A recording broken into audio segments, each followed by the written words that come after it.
Вино. Вино. Вино. Вино. Вина. Вино. Вино. Вино. Вина. Вино. Вина. Вино. Вино.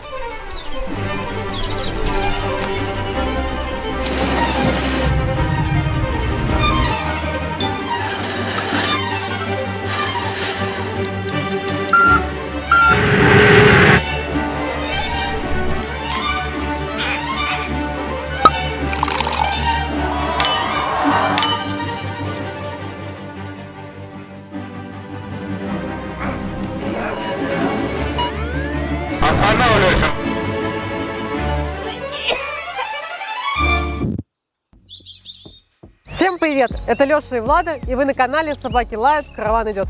И нет, это не реклама и не антиреклама вина.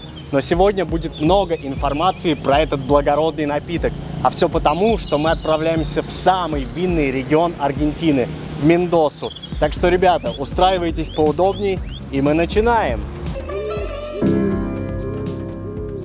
Мендоса расположена в западной части Аргентины у подножия Анд, на высоте примерно 700 метров над уровнем моря. До границы с Чили тут всего-то 200 километров, а до Тихого океана 400 километров. Соответственно, Тихий океан отделен от Мендосы теми самыми Андами, которые находятся позади нас. Это и создает невероятный приятный климат. Климат тут континентальный, с резкими перепадами температур между днем и ночью. Здесь около 300 солнечных дней в году, поэтому местные называют Мендосу городом солнца. А саму провинцию Мендоса землей солнца и хорошего вина. Давайте немного пробежимся по истории города. Прежде чем здесь появились первые европейские поселенцы, эта область была населена коренными народами, такими как Уарпи и Пуэльче. И что сделали эти ребята? Им удалось построить суперэффективную систему ирригационных каналов, с помощью которой они занимались сельским хозяйством, выращивали кукурузу и картошку. Жили они себе не тужили, занимались сельским хозяйством, но в один прекрасный момент пришли испанские завоеватели, и вот уже официально 2 марта 1561 года вот этим человеком, Пьедро де Кастильо, был основан город Мендоса. Этот город стал ключевой точкой для конкистадоров, которые шли осваивать новые территории и ресурсы на юг и на запад, в Чили и в Перу. И, естественно, завоеватели используют бесплатный рабский труд местных жителей. Да, позже у этих людей появится свой защитник, поэтому обязательно досмотрите видео до конца и узнаете эту историю. И не забудьте поставить лайк. В итоге 300 лет регион процветал, рос, развивался. Тут шла торговля с Буэнос-Айресом. Было все очень круто. Но спустя ровно 300 лет тут случилось страшнейшее землетрясение. Оно произошло 20 марта 1861 года. И ученые оценивают магнитуду этого землетрясения в 7,2 балла по шкале Рихтера. Тут на тот момент жило 20 тысяч человек. И представьте, половина населения просто погибла.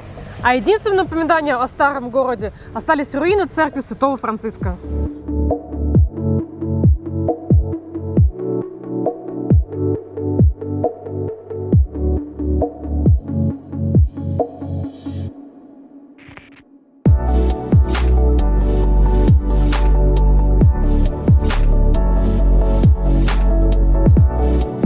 Но все-таки небольшие отголоски истории в Мендосе остались. Да, речь о тех самых ирригационных каналах, которые проходят через весь город и орошают тысячи деревьев. Мне это чем-то напоминает мой родной Ташкент с его многочисленными арыками. Видите эти специальные выемки? Через них вода поступает к деревьям и питает их.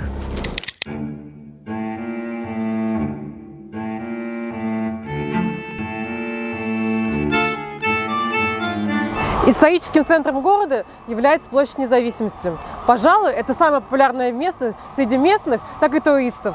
Отсюда отправляются туристические автобусы, здесь находятся самые известные отели, и даже прогулочная улица тоже начинается отсюда. Площадь Независимости действительно центральная точка города. Утром, днем и вечером, вообще, когда бы вы сюда ни пришли, тут всегда шумно и многолюдно. И, кстати, именно отсюда можно легко добраться до других 4 площадей. Но давайте обо всем по порядку. Как обычно, на площади есть торговые ряды, но ассортимент товаров в палатках ничем не отличается от ассортимента в других городах. Это плетеные изделия, ножи, картины и прочие безделушки.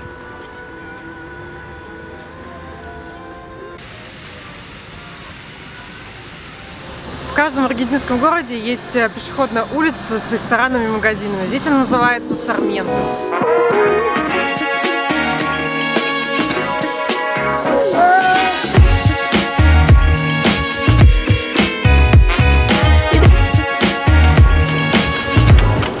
Улица яиц каких-то, да?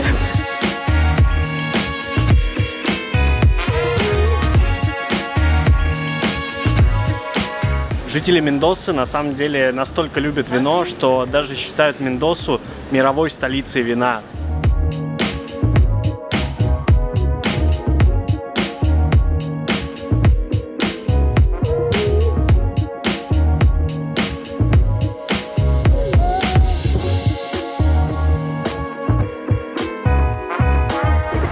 Мы находимся на площади Италии. И на наш взгляд, это самая зеленая площадь среди 5 площадей. И, наверное, если так можно вообще выразиться, самая архитектурная площадь, какую вот мы только видели в городе Мендоса. Здесь очень много таких интересных, замысловатых статуй. Сейчас, к сожалению, не работает фонтан, но мы здесь уже были, и фонтан работал, и выглядело это все просто замечательно.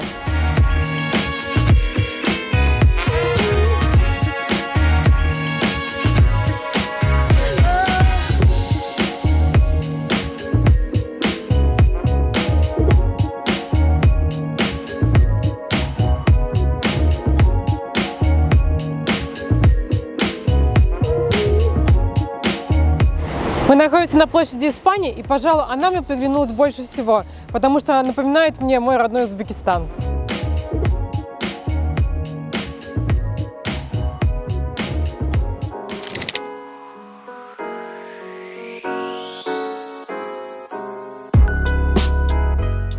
Еще одна из площадей – это площадь генерала Сан-Мартина. И называется она так, как правильно вы уже догадались, потому что здесь есть памятник генералу Сан-Мартину. И, наверное, в каждом городе Аргентины есть такой памятник.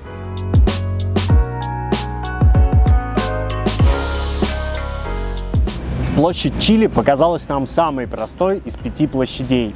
Сзади меня расположен памятник Бернарду О'Хиггинсу, это революционер из Чили, и уже известному вам Сан-Мартину.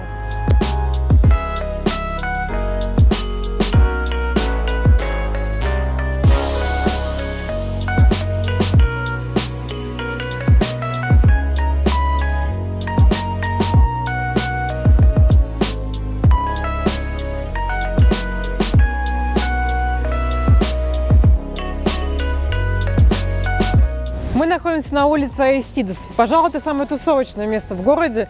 Здесь много магазинов, кафешек, граффити и так далее. И днем она выглядит вот так, но вечером кажется, что весь город съезжается сюда. Именно с наступлением темноты эта улица оживает.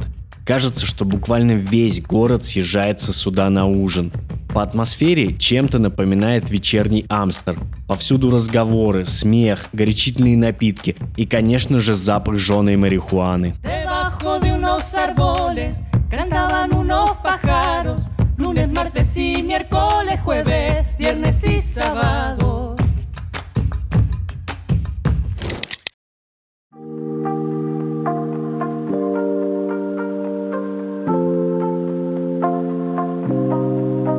Парк генерала Сан-Мартина – это главный парк в городе Мендоса, примерно как Центральный парк в Нью-Йорке или парк Горького в Москве. Здесь можно провести целый день. Есть куча активностей для любых возрастов и с любыми интересами. Тут буквально все, что нужно человеку для отдыха на природе без выезда за пределы города. И даже есть целый стадион. Но давайте обо всем по порядку.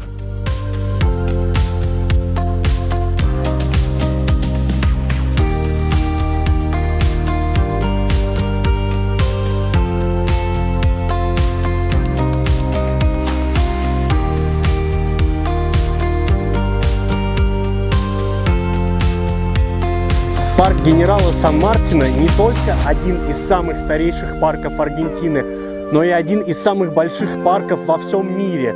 На минуточку, он занимает 400 гектаров площади, а это 625 футбольных полей. При посещении парка генерала Сан-Мартина У нас вот с Владой возникли такие ощущения, что вот это вот прям вот оно, вот то, что мы искали. Знаете, в Аргентине парков много довольно-таки, они все красивые, но не хватает размаха, вот простора такого, как у нас на родине в России. И вот нам это очень понравилось, чем-то даже напомнило сочинский дендрарий или ВДНХ в Москве. Плюс тут очень зелено, просто вот мы сейчас зимой здесь находимся и уже довольны, а представьте, что тут летом.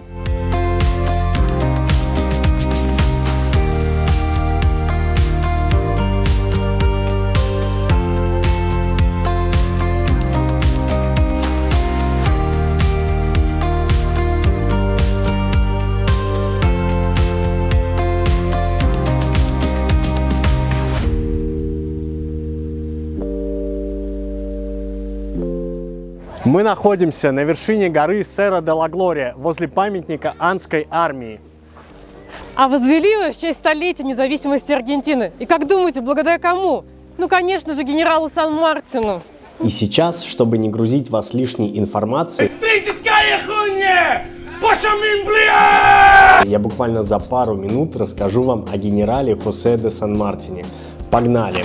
Родился генерал Хосе де Сан-Мартин 25 февраля 1778 года в городе Епию, Корриентес, Аргентина, а умер он 17 августа 1850 года в городе Бульон-сюр-Мер, Франция. Этот французский город находится на берегу знаменитого пролива Ла-Манш. И статуя генералу Хосе де Сан-Мартину расположена прямо возле моря. Сама статуя выстояла 2 мировые войны. Так вот, во время Второй мировой войны, когда город находился под оккупацией немецких нацистов, буквально в 200 метрах от статуи располагалась база подводных лодок немецких оккупантов. Союзнические силы провели более 500 воздушных бомбардировок этого района. И все прибрежные районы были практически уничтожены с лица земли. Но статуя осталась стоять нетронутая. Такое вот чудо. Еще один важный факт в истории Аргентины – это событие в Тукуманском конгрессе, где 9 июля 1816 года, не без участия генерала Хосе де Сан-Мартина, была провозглашена независимость Аргентины, и чуть позже был принят государственный флаг Аргентины. А еще чуть позже посредине бело-голубого полотна появится то самое майское солнце, и таким флаг останется по сей день. Так или иначе, вся жизнь генерала Хосе де Сан-Мартина была связана с войнами. Уже в 12 лет парень пошел в армию. Но так как в этом выпуске мы говорим о Мендосе, нас все-таки больше интересуют его военные достижения в этом регионе и близ этого региона. И первое – это создание Андской армии и ее эпический переход через Анды в январе 1817 года. Именно с этого момента и началось освобождение Чили и Перу. 12 февраля 1817 года состоялась первая битва при Чакабуко, где войска генерала Хосе де Сан-Мартина смогли победить испанских роялистов, а чуть позже, через год, 5 апреля 1818 года, знаменитая битва при Майпу, которая окончательно ознаменовала независимость Чили. А далее Сан-Мартин продолжил свой поход, сыграв немалую роль в освобождении Перу.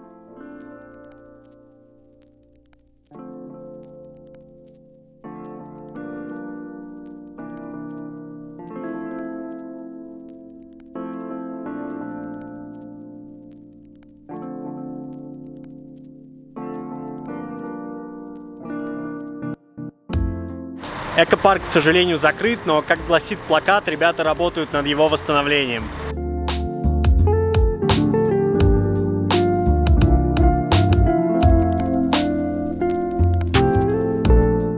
Парк генерала Сан-Мартина настолько огромный, что тут есть даже свой спортивный комплекс. И комплекс нам чем-то напомнил Олимпийский парк в Сочи в моменте подготовки к самой Олимпиаде. А, наверное, вот самым главным объектом этого парка, этого спорткомплекса точнее, является стадион Мальвинас Аргентинас. И вот у местных мы спрашивали, чем вот примечателен этот стадион. Примечателен он лишь тем, что тут играл Марадона и Месси. Любое путешествие предусматривает перемещение. Но что же делать, если вы не на автомобиле? Конечно же, стоит воспользоваться общественным транспортом. Раз уж мы заговорили о транспорте, то тут, в Мендосе, как во всей провинции, так и в городе, с общественным транспортом все хорошо. В целом, в Аргентине общественный транспорт, и в первую очередь я имею в виду автобусное сообщение, отлично развит. В городе Мендоса также есть линия легкого метро. Она соединяет Майпу, это пригород Мендосы, с центром города. Ее протяженность 12,5 километров. И в нашем понимании она больше все-таки похожа на трамвайную линию.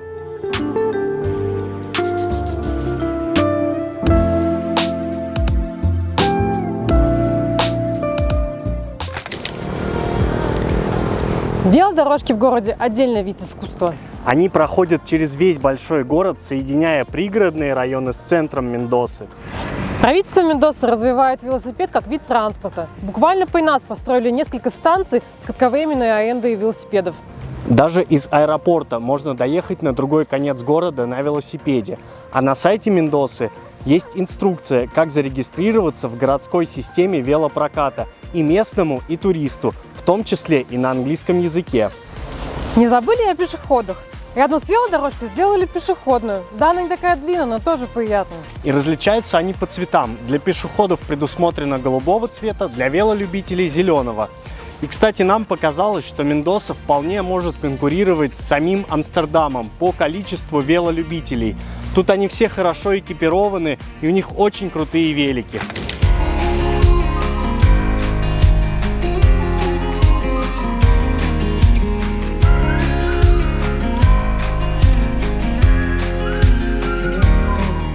Автомобильное движение в Мендосе отличается от автомобильного движения в Байресе. Самих машин намного меньше, но водители и сам трафик более агрессивный. Мы несколько раз видели, как водители высовывались из окон и кричали друг на друга, а звук гудка ты слышишь каждый день. Но когда ты пешеход, все меняется. И вообще, люди в Аргентине добрые и отзывчивые. Это, пожалуй, отличительная черта всех аргентинцев, несмотря на проблемы в стране. И мы, кстати, очень хотим ее как-то перенять. Принцип такой: наслаждайся жизнью и люби все, что тебя окружает, и плевать на обстоятельства. По-моему, отличный принцип. Чем-то похоже на знаменитую цитату Теодора Рузвельта: «Делай, что можешь, с тем, что имеешь, там, где ты есть, только на аргентинский лад».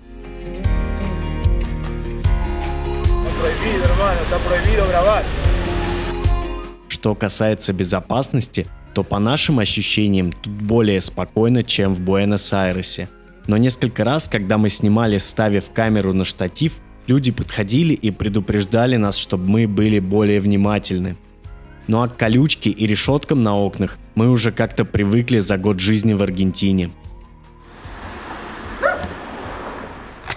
А теперь давайте перейдем к винным историям. Ведь очень многие едут в Мендосу именно за вином. И начать мы хотим с винодельни Los Tonneles, что в переводе означает бочки. Думаю, вы догадываетесь почему. Да, вино испокон веков выдерживалось в дубовых бочках, где благодаря физико- и биохимическим процессам приобретало тот самый вкус и аромат. Так что название бочки – это историческая дань уважения. Винодельня совсем небольшая и расположена в черте города. Но уж очень пафосно и забегая вперед, хочу сказать, что цены тут самые высокие из тех винодельни, в которых мы были. Полноценный обед на двоих с дегустацией будет стоить $200-300 в зависимости от сорта вина и мяса. Но если вы хотите сэкономить, это тоже вполне возможно. Эта винодельня принадлежит компании Барсело. Нам вино расскажет.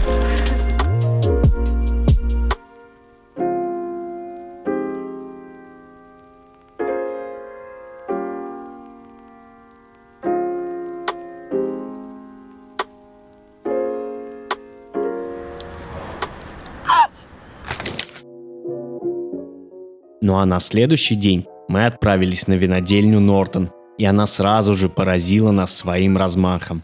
Ну и кстати, если ваш уровень владения испанским невысок, то тут есть экскурсии на английском языке. Привет, ребята, и добро пожаловать на винодельню Нортон. Мы работаем для вас с 1895 года и являемся одними из лидеров по производству вина в Аргентине. А теперь давайте пройдем на улицу, и я вам покажу сами виноградники. Дальше экскурсовод рассказала нам об истории винодельни и о том, что сейчас винодельня принадлежит группе компаний Сваровски. Да, все верно, это та самая компания, которая известна во всем мире своими декоративными кристаллами и стразами.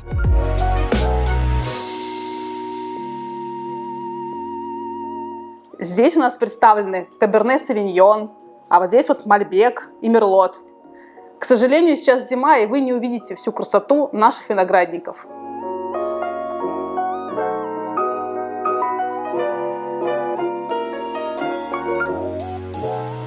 Ну а дальше мы отправились на дегустацию вина.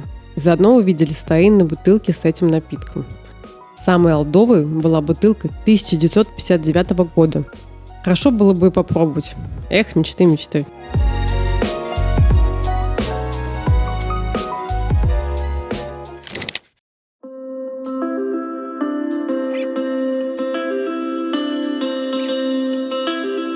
Ну и чтобы закрыть вопрос с вином, на следующее утро мы отправились в винодельню Беласко де Бакедано, которая охраняется почти львами. Да ладно, конечно же шучу, просто львиными собаками, родезийскими ричбеками. Называются они так, потому что более 100 лет назад их использовали в охоте на настоящих львов. Ладно, хватит с нас лирических отступлений, ведь мы тут не за этим. Пойдемте просто пробовать винчик. Кстати, если хотите дегустацию с историческим рассказом о винодельне, обязательно позаботьтесь об этом заранее, забронировав место на веб-сайте винодельни. У каждого человека есть своя персональная раковина, куда можно вылить излишки вина. Это красное с фиолетовым оттенком вино 2019 года, сорт винограда Мальбек.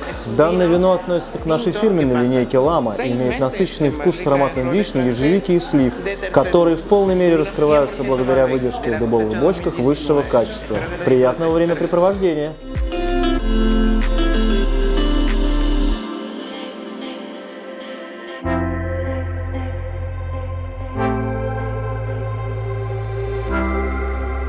Мендоса является крупнейшим винодельческим регионом Аргентины. Более 70% вина производят именно здесь. Здравствуйте, расскажите немного о вашей винодельне. Здравствуйте, меня зовут Августина, и добро пожаловать на нашу винодельню. Наша винодельня совсем молодая, и она была основана в 2003 году семьей из королевства Наварра, что на севере Испании. Какие виды вин представлены в вашей винодельне? Наша винодельня производит исключительно Мальбек. Хорошо, подскажите, пожалуйста, в какое время года лучше всего приезжать к вам? Лучше всего приезжать летом и сейчас, то есть зимой.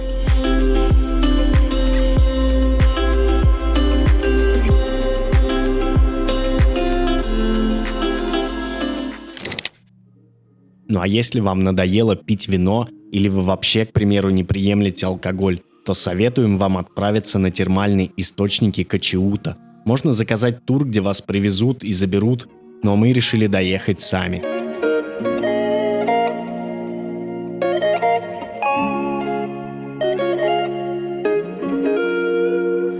Билеты можно приобрести на входе. Вам выдают такие браслеты, и стоимость одного билета $7.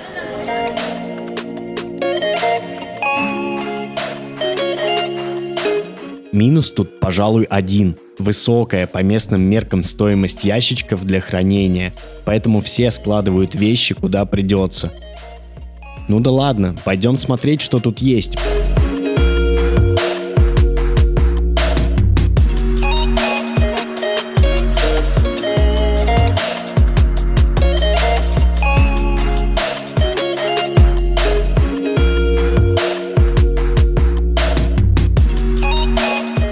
Естественно, перед тем, как сюда приехать, мы загуглили, что это вообще за термы и что тут есть.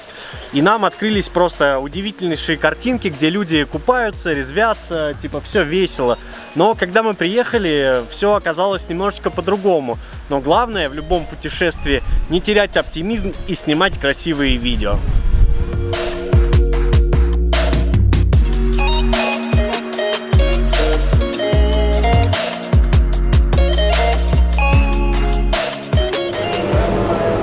На территории комплекса есть хорошая кафешка, где есть своя собственная пивоварня. И, кстати, цены тут очень демократичные. Вот этот набор, 2 пива, картошка и вот какие-то семечки соленые с орешками стоили 1600 песо, что примерно $5 США. И пиво можно подойти и налить самому из краника. Требуйте полного налива пива. Ну а если вам не хочется пользоваться услугами кафешек, то можно спуститься вниз к горной реке и приготовить шашлык самостоятельно. Тут сделана удобная зона для отдыха, много пикник-тейблов и, в принципе, довольно уютно. Место, конечно, фантастическое. Можно сделать барбекю с видом на речку и горы. Непонятно только одно: зачем же они поставили эти решетки?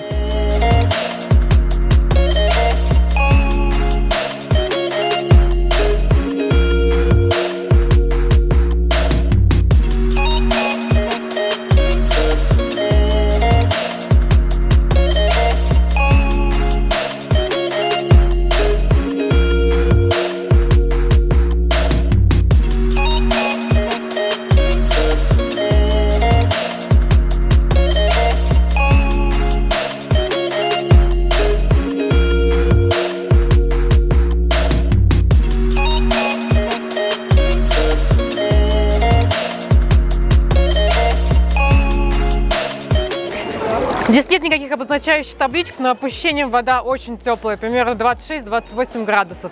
Еще здесь отличные скамеечки сделаны бетонные, можно смотреть прямо на горы.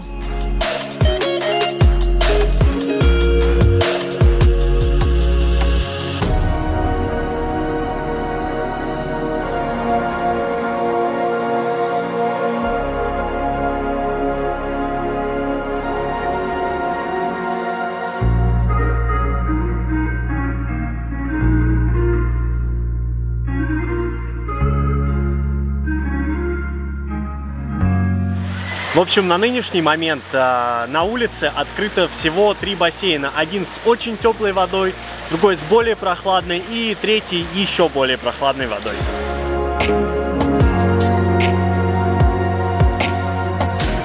Если резюмировать, хочется порекомендовать это место. Да, оно не такое пафосное, и вот нам чем-то напомнило курорты Краснодарского края. Если вы были вот где-нибудь в Адыгее, в термальных источниках, то вот прям один в один. Тут есть все, что нужно для отдыха человека. Недорогие цены, отличные виды и, в принципе, все приятно, аккуратно, красиво и убрано. Ну а мы едем дальше.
Еще по приезду в Мендосу мне в глаза бросилось огромное количество людей на кроссовых и эндуро-мотоциклах, и я, естественно, захотел прокатиться.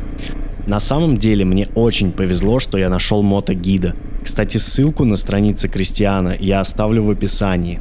От себя же могу сказать, что не катался я очень давно и немного переживал из-за этого. Но Кристиан сделал свою работу на отлично и вернул меня домой в целости и сохранности. Да и сами байки у Кристиана в отличном ухоженном состоянии. Человек явно знает свое дело. Так что если среди вас есть мотолюбители, то искренне рекомендую.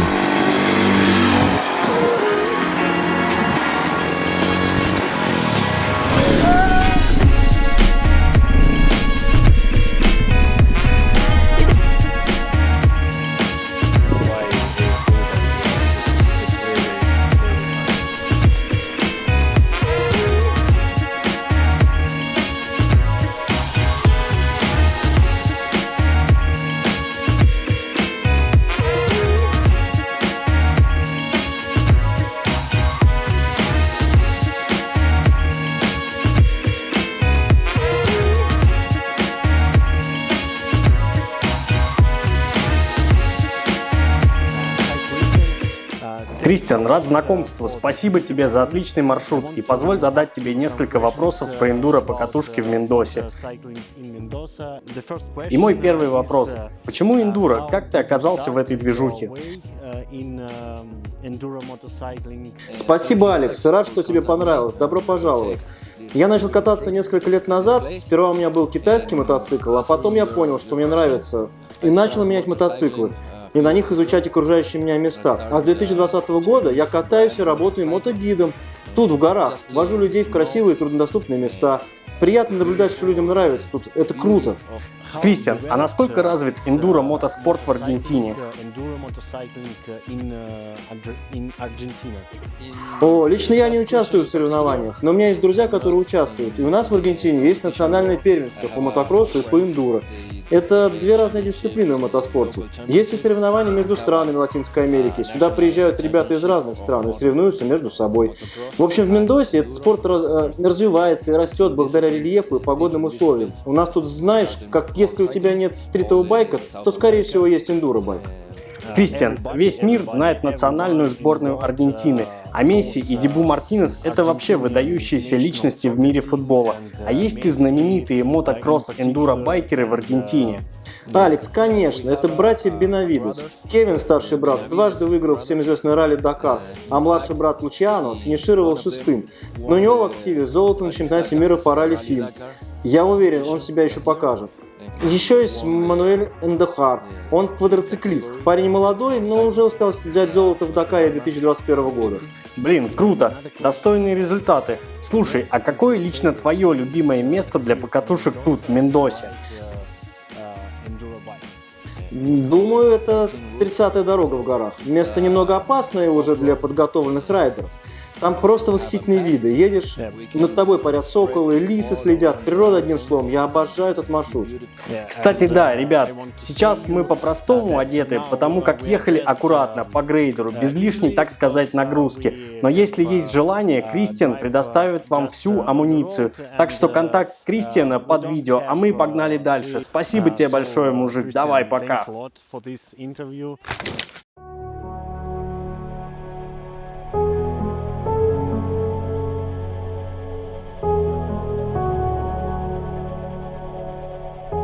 Ну а дальше мы отправились в путешествие на Марс. Шутка, конечно.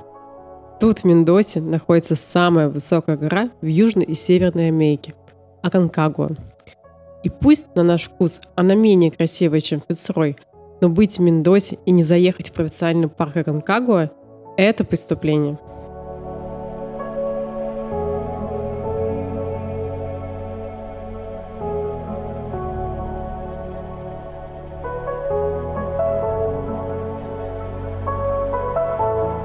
А лично я хотел посмотреть на горнолыжный курорт Пенитентас, но как-то не срослось.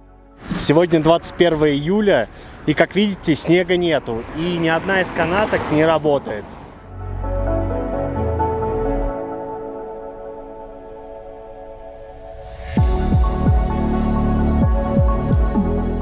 Так, Алексей, расскажите ваши первые впечатления. Тяжело.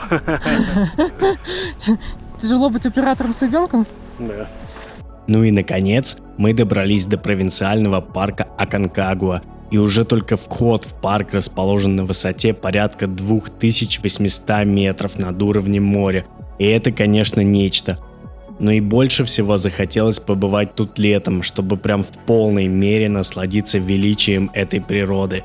Ну а когда становится крайне тяжело, не забывайте, что вы находитесь в Мендосе, и можно, так сказать, подкрепиться.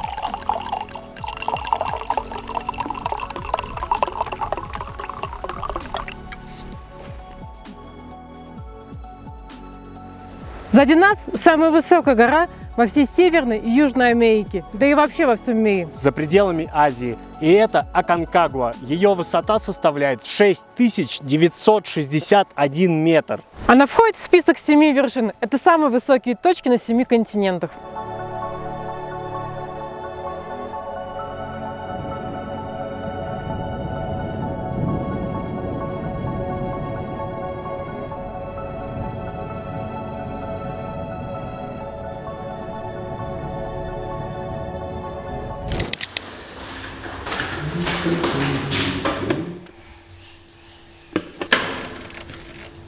После гор мы немного замерзли и решили погреться в сауне.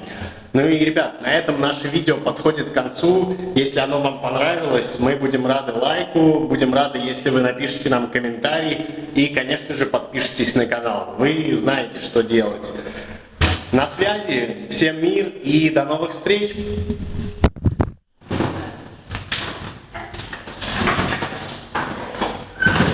Thank you.